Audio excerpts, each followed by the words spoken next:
स्वागत करुच्ची एम्प्लस को। शिक्षा केबे नष्ट होई न थाए, से पुनरुद्धार होई थाए।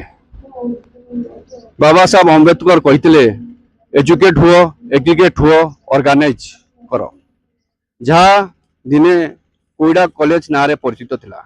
1942 मसीह स्थानीय नेता और जनसाधारण मिलित प्रयास रे ये कॉलेज स्थापित होता। किंतु समय परिवर्तन सहित सरकार पक्षर नूतन जमी मिलवा पर कॉलेज टी अन्य स्थान को स्थानांतरित होता। आसतु कथा स्थानीय नेता और जनता सहित तापर आम समाजसेवी टंकाधर बेरा सहित कथा पूर्वतन विधायक जनार्दन देउरी 1992 मसीह जिते एठारे शिक्षानुष्ठान आरंभ होता। शिक्षानुष्ठान आरंभ कर बहुत अवदान थिला। तापर ये जर्जन अवस्था आसला। पुणी आज आउ थे शिक्षानुष्ठान आरंभ होला। आसतु जाना मुखर ये विषय से कौन कहे। एठी जेतेबेले कोईडारे आमर कॉलेज नथिला। ये कोईडार छुआ माने समस्त जाइकी किए बोडविल रे पढ़ुतले, किए बणई रे पढ़ुतले, किए कटक भुवनेश्वर से पढ़ुतले। और विशेष भाव में अंचल आदिवासी अधिसूत अंचल थिला। एठिकार छुआ मैट्रिक पास कला परे कौन सी जगह को जाई पारु नथिले। मैट्रिक रु बढ़िया पई से माने चेष्टा भी कर नथिले। अभिभावक मानकर भी अभाव अनाटन बहुत थिला। तेणुक एठी खोलिबा पई आमे प्रस्ताव कलु। एथिरे सरकारी ऑफिसर, बेसरकारी लोक माने जो पॉलिटिकल लीडर तो कई एतेटा नथिले। केवल मु थिलु, बेणु बाबू थिले, दुई जन थिलु। समस्त को डाकी करी केमती कॉलेजटा खोला जिवो गोटे रेशन दुकान रे बसी आलोचना हला परे आमे कॉलेजटा खोलिबा पई चेष्टा कलु। आ कॉलेज मध्ये खोला गला। तापर चिंता कलु घर नाही, कॉलेज तो आमे खोली देबा, घर न होले केमती समान को इंटरव्यू देबा। लेक्चर मान को समस्त डका हला, इंटरव्यू दिया हला। ए घर सेतेबेले एटा थिला आमर आदिवासी छात्रावास भंजपाली एवं काछरार। किंतु कई छात्र रहिले नहीं कि कई रहिले नहीं, तेणु भंगार जाइकी थिला। एटा टाइल्स घर थिला। टाइल्स गुड़ाक सब नहीं जाइतिले, कबाड़ झरका सब नहीं जाइतिले। भंगार जाइकी पड़ीथिला। ताकू पुणी मो सरपंच हिसाब रे एठू सेठू जुगाड़ कली। आ किछि पंचायत पैसा मिसेकरी आजबेस्ट अणाला एवं कबाड़ झरका भी तैयारी कराला। एटी कॉलेज आरंभ कराला। जेतेबेले +2 टा आरंभ कलु से समय लेक्चरर मान को डकाला, इंटरव्यू दियाला। से माने एटी सेठी रही जाओ से माने +2 टा एटी पाठ पढ़ेले। एवं आ गोटे ओल्ड सोसाइटी घर थिला, सेटा मिल्क सोसाइटी घर थिला। सेठी मध्ये क्लास कराला। ए जो सामने देखुचंती घरटी नथिला, सेतेबेले पंचायत रो एवं अन्य माइनिंग गुडा को कि अन्य पैसा मागिक से घरटा तैयारी कराला। एटी पूर्णांग भाव में +2 टा चलिला। जेतेबेले +2 चलिला तापर तो +3 मध्ये खोला हला। एटी जेतेबेले आमर घर फर हो गला, जगह नहीं कि कराला, सेठी घर फर तैयारी कराला। सेटा को शिफ्ट कराला। जेतेबेले एटी 2 जन खने 2-3 जन लेक्चरर आ माने रहउतले, तेणु सेमानकर भी घर कराला बोली सेमाने चली गले। एटा प्रथम आरंभ होइतिला आमर 2013 मसीह रे। जो अरविंद शिक्षा अनुष्ठान टी सेतेबेले अधिकांश सेठी आमर पड़ी जाइतिलेनी। सेठी से घरटे करुतले। किंतु तापर किछि असुविधा बसत कारण रे सेटा से माने आ से क्लास कले नहीं। तेणु जहाँ आमर जो माइनिंग रो जीएम पीटीए रो श्री टंकधर बेहरा से अनुरोध क्रमे मुझे कहली लोक मान को एकत्रित करूँ क्या छुआ पढ़े एवं पुराणा शिक्षक शिक्षयित्री जो मैंने थिले से जमी बाहर न करवा से भी काम करेंगे। जहाँ हो एटा आज बहुत खुशी लगुच आरंभ कराला। मुझे कहली से घर आरंभ कर जाओ से जी कम धाम कर टीण पिण घर कर रंग मारी विभिन्न प्रकार जो कार्य कर जो आरंभ कराई पूर्णांग शिक्षा जो अरविंद शिक्षा अनुष्ठान ताकू जमी बजाय रमें समस्ते चेष्टा करूँ।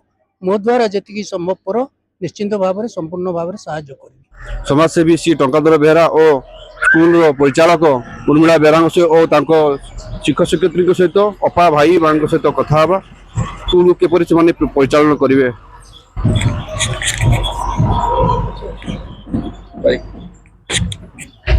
आमर जो स्कूल जो आम Shri Maa Shrimandir Shri Aurobindo integral education academy आम जहाँ आर लक्ष्य है पूर्णांग शिक्षा रे आम शारीरिक शिक्षा प्राणिक शिक्षा मानसिक शिक्षा चैत्य शिक्षा आध्यात्मिक शिक्षा उपर पर्यवेसित कर्मधारा को आम पिलामानंकु देई थाउ एवं ता माध्यम आम मनुष्य जीवन जो साधना योग साधना माध्यम जो अतिमानव सृष्टिर जो लक्ष्य श्रीअरविंदर श्रीमांकर आम ताकू प्रस्तुत करने आम यमर अपा भाई मानू नहीं स्वेच्छासेवी भाव में कार्य करी आम यहाँ फलप्रद करने चेष्टा करूँ। ये शिक्षा अनुष्ठान विषय कौन कहे आपण? ये शिक्षा अनुष्ठान ये गोटे महत्वपूर्ण अनुष्ठान श्री अरविंद श्रीमा जा अति मानस युग को रूपांतरित करने जो युवपीढ़ी बाहर करने जो आमको आम गुरु रूपे ग्रहण करूँ बा सान बेलू मु सब यही धारा चली आसी कोईडारे मत सुजोग मिली ये अनुष्ठान आसिकी स्कूल खोलि बा पाठचक्र करी ता छड़ा छुआ मानू केमी पूर्ण जगरे नूतन दिग्दर्शन समस्त कार्य केमी से पूर्ण भाव में करें स्कूल अनुष्ठान खोलाई ये शिक्षकगण अच्छा से शिक्षकगण ता छड़ा ये ग्रामवासी माने समस्ते भी ए जोग दे केमी अधिक आग को जीव से मु चेष्टा चलई समस्त दायित्व नहीं समाज पाई अधिक रु अधिक छुआ मानू फुटी फूल को केमी प्रस्फुटित करी से धारा मु आगे चलि। ये स्कूल रे आपण शिक्षयित्री अच्छी कौन करेंगे स्कूल पिला भविष्य नहीं कौन कहे आप? सर्वप्रथम श्री अरविंद श्री मीरा नमः। मोर तो पिला बड़ू पिला मानू केमती भल मनीष करवा तार मोर आग्रह बहुत थाए। मो पिला बड़ू पिला मानू बहुत साहाय्य करे विद्या अध्ययन हो विभिन्न प्रकार सफल जीवनी उद्योगी होगापी मु साहाय्य करे।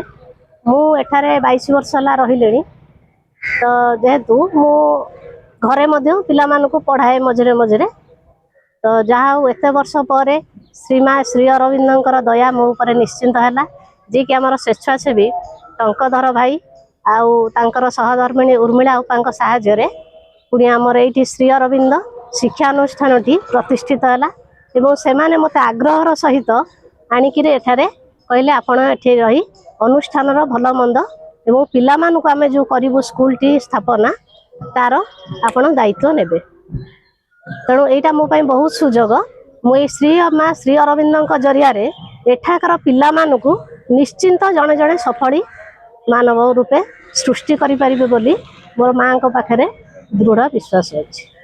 आ विषय किछि कहंतु? आज्ञा मु तो ये नुआ मो पाई सब किछि एठी नुआ मु एठाकार मात्र 4 वर्ष हेब एठी मु चिन्ह परिचित आउ मोर भाईना आउ अपा मानक माध्यम रे मु एठी आसी नियुक्ति पाइछि जेमिति कि आजिर शिशु कालीर नागरिक बा भविष्य को आ जाए मु मध्य पढ़ा प्रति बहुत आग्रही थी केमती छोट पिला मान को मु मध्य पढ़ाउथिली मु भी चेष्टा करी मो हाथ रे जो फूल माने फुटी जंती मु से मानु केमिति काली आगामी भविष्य को से मानु को विकसित करी फुटई पारि से मानकर लक्ष्य स्थल रे पहुंची पारि आ मु मो निज को मध्य प्रमाणित करी मु जने उपयुक्त शिक्षयित्री बोली मैं मोर माँ को पाखरे चिर नमस्त मु मोर आज कर्तव्य पथ रे आगे जीवी I will be try my best मु मो निज को प्रमाणित करी।